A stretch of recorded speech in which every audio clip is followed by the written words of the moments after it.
What's up, YouTube fans? Today we're doing a quick comparison of the MP-18 streak with the MP-18 Plus Anime Accurate streak. So this just came out last year, and I didn't pick it up, but I found it for a pretty good price on Amazon, so I just had to pick it up. I just want to show the boxes really quick. They're very similar, but definitely different. So you got the new images there.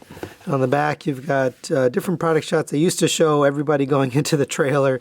Now they just show all the effects parts and stuff. So that's really it for the box. They do both come with instructions and collector's cards. Just show that really quick. Here are the collector's cards. And they are almost identical. It's a little crisper on the new one. Here's the back. Obviously, new product images. That's really it for that. And you also get instructions, and I never even bother showing the instructions unless I think it's worth it. And in this particular case, I think it is. So here are the instructions. And right here it talks about the new effects parts that you get. And what I wanted to show you is right down here, which took me a while to figure this out, but it talks about MP-44. So there's this teeny tiny adapter, and it basically says it's for MP-44 version 3. It's in Japanese, so I can't read it, but it does come with an effects part that is compatible, so you can fit the effects parts on MP-44, which is kind of cool. It goes in as blaster. So that's really it for the packaging. Let's get the figures out and take a look. So first, let's take a look at the accessories. Obviously, the new MP-18 Plus comes with a lot more accessories, and they're really actually kind of cool. So you get all these effects parts. Two of them are mostly for the shoulder cannons, and the other one is for the rifle. So you can fit this right on the end of the rifle, which is cool. It also fits on a whole bunch of other Masterpiece figures. I'm not going to go over that, but you can basically use these effects parts on other things. And then this adapter right here, that little peg is designed to fit into MP-10's gun. But again, this fits in all sorts of different characters and weapons. The original streak only came with this gun. That was the only thing in the package. Now, if you got I think it was a pre-order or something, Amazon exclusive, I can't remember, you get these little shoulder cannon pieces, and they do peg in the vehicle mode like this. But for the most part, those were not included. Both of them allow the rifle to peg in on the top. They have a flip open little port here where you can plug it in. So no difference there. So in terms of accessories, you get a lot more with the new MP-18 Plus. So we're going to give accessories to MP-18 Plus. So now let's talk about paint. Just for a frame of reference, everything on these figures is exactly the same in terms of the build, transformation, engineering. They're all exactly the same. So we're not going to talk about those. We wouldn't even score those. But what is different is the paint. So let's take a quick look around these figures. So here's the front. You'll notice that the turn signals are no longer painted. They're trying to get more cartoon accurate here. Also, the Autobot logo is much bigger on the new one. And you've got the 280Z logo here. You got the Z. There's no Z. You have the emblem, the molding there, but it's not actually painted. Going around to this side, you'll see they've changed a little bit how they painted it. So on the previous figure, they had a black all the way across the back, whereas on the new one, they've got this gray, and the cleanliness of that line is not very good. Honestly, it's not a clean line. Even here, the paint is not very clean. Across the front, you can see there's some untidiness with that paint. But if you look at the sides of the vehicles, you'll see that they just have a different color all the way through. And even the wheels, they're trying to use a more matte finish. On the new older figure, they had a more shiny finish both on the wheels and on the car. And here's the back. Pretty much they've removed a lot of the details. So they got rid of this paint on this rear windshield wiper. They also changed the lights, so there's no more red lights. You just got the orange lights.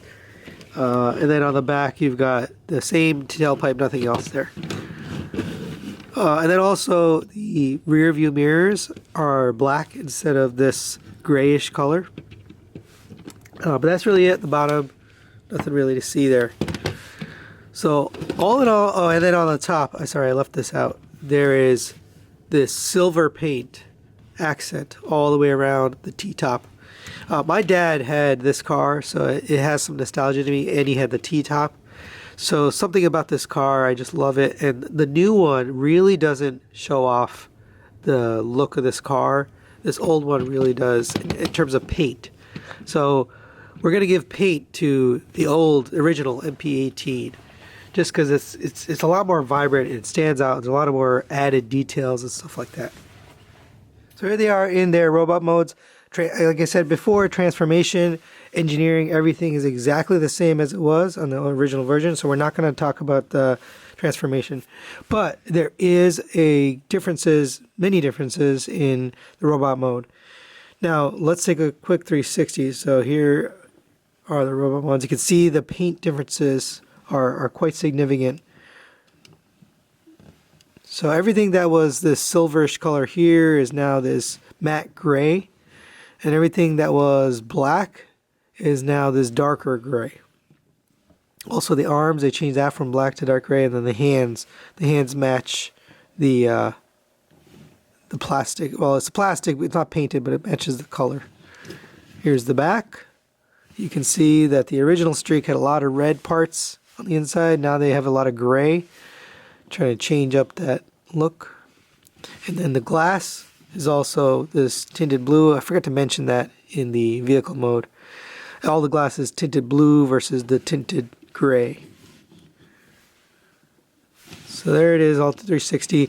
Now the only difference in terms of sculpt, everything is exactly the same. All of the parts, with the exception of the head. So let's get close up on the head, and maybe what we'll do is put the G1 cartoon up here in the middle and take a look.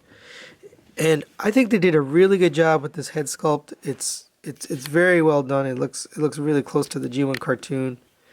And it also comes with alternate faces. Let's take a look at those alternate faces. So there he is with an open mouth yelling face, and that looks pretty good.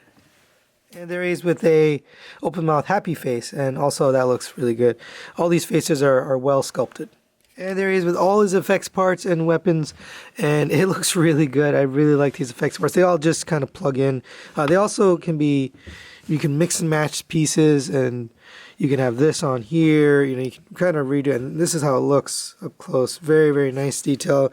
It's just as good, or probably better than the Optimus Prime blast effects. And they fit into other Masterpiece figures, so I like that they included that. But final thoughts on this guy.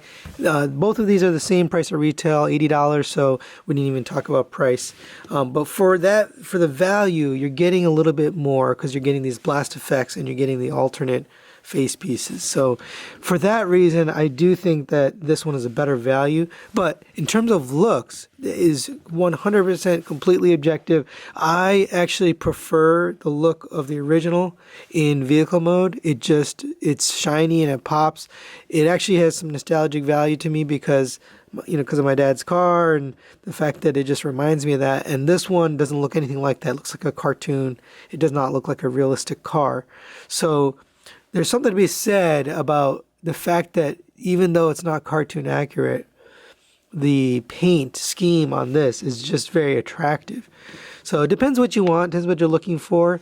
I did give it some scores there. I mean, ultimately, the choice is yours. And if you already own this, there isn't a lot of reason to go off and upgrade to buy this. For me, I like both. So I'm going to keep this one for robot mode, and I'm going to keep this for my vehicle mode. I use Streak for all of my comparisons in my review videos, so I would keep this just for that. But I do like the robot mode on this a lot more just because of the color scheme and the accuracy and the accessories you get. So that's really it for this comparison. Thanks for watching. Thanks for watching, guys. We'll see you next time.